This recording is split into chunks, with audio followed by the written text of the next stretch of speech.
Now, these homeowners added this wood deck a few years ago and probably didn't realize how much maintenance there would be in order to keep this deck looking good. And that maintenance always starts with cleaning it thoroughly. Many deck cleaners contain harsh chemicals, so it's important to protect your eyes. A pump-up garden sprayer is ideal for this kind of application because you want the cleaner on all of the deck surfaces, both vertical and horizontal.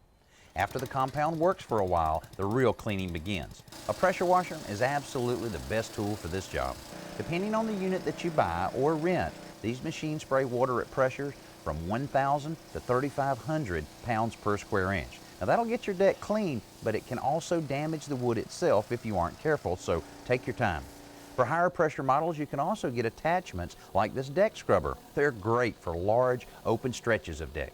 After your wood deck is nice and clean, you'll realize how much better it looks. But you'll also probably realize how rough some of the surfaces can be as a result of being exposed to all the elements. Now, what you'll need to do, use a sander, sand down any of the rough areas. Any place that you might pick up a splinter needs to be addressed.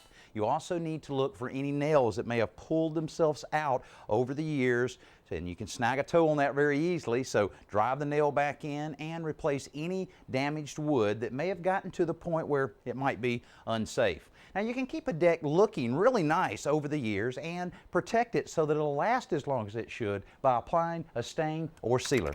Because stains and sealers tend to be thinner than paint, the application is in some ways easier. For example, you can use the same pump-up sprayer you use for the deck cleaner to apply the sealer.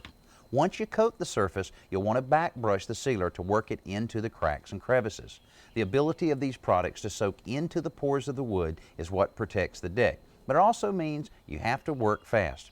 If you don't brush out the drips and puddles quickly, the deck can look uneven or splotchy because more sealer will soak into those areas. But if you work carefully and cover one small area at a time, the results can be beautiful.